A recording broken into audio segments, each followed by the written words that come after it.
Another one of the interesting revelations to come out of James Comey's testimony on Thursday is that former Attorney General Loretta Lynch was obstructing justice and covering up for Hillary Clinton's crimes. Oh, I'm sorry, I'm not talking about when she met with Bill Clinton secretly on the tarmac of her private jet. We already know about that. I'm talking about this. At one point, the Attorney General had directed me not to call it an investigation, but instead to call it a matter.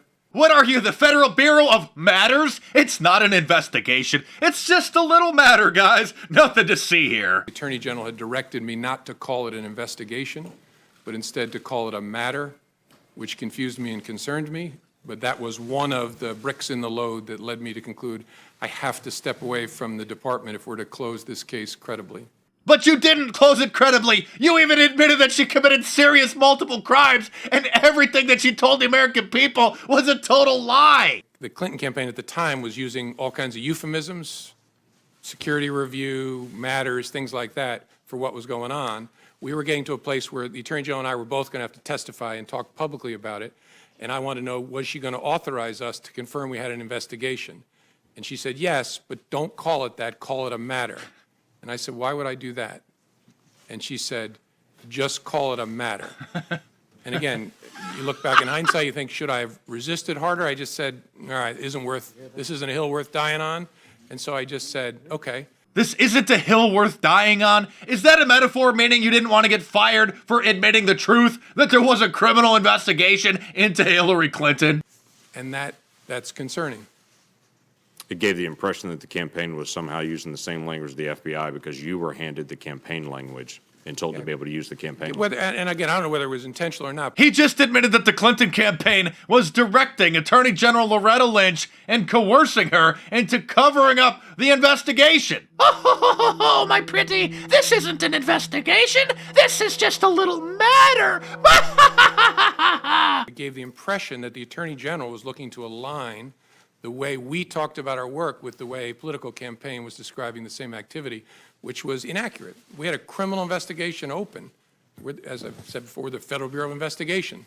I thought it was the Federal Bureau of Matters. And how did that make you feel, Mr. Comey? So that gave me a queasy feeling. It gave him a queasy feeling. But did he run right out to his car and then draft a memo and ask one of his good friends to leak it to the press? Of course not. Let's take a look at another gem from his testimony. Again, which the whole purpose of this circus was to try to get President Trump indicted for obstruction of justice and impeached, which pretty much backfired right here.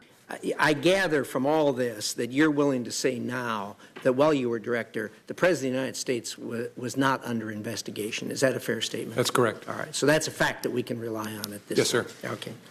I want to drill right down, as my time is limited, to the most recent dust-up regarding allegations that the President of the United States obstructed justice.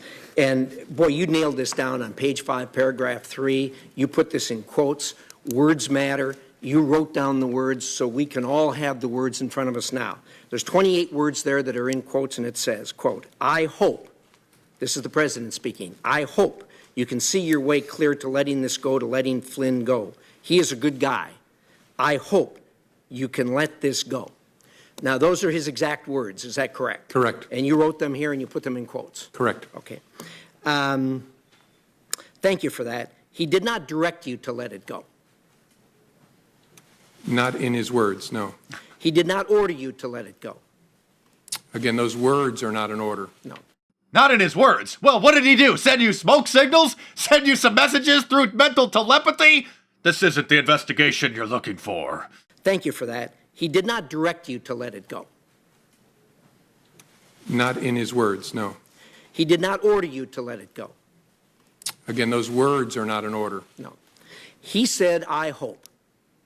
Now, like me, you probably did hundreds of cases, maybe thousands of cases, charging people with criminal offenses.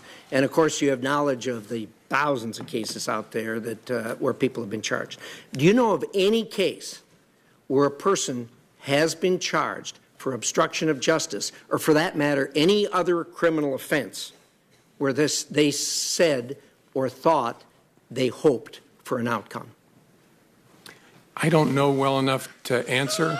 And the reason I keep saying his words is Even though he wasn't saying it with his words, Senator, I thought maybe he was spelling it out in carrot sticks on his dinner plate. It as this is what he wants me to do. Now, I didn't obey that, but that's the way I took it. You may have taken it as a direction, but that's not what he said. Correct. That's why He said, I hope.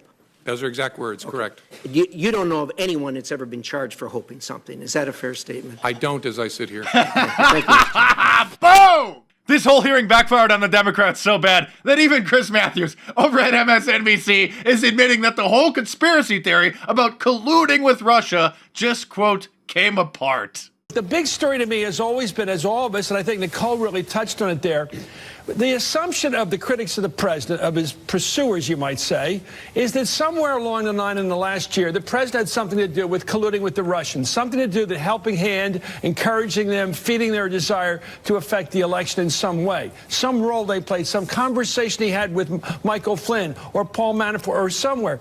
And yet what came apart this morning was that theory, because in two regards.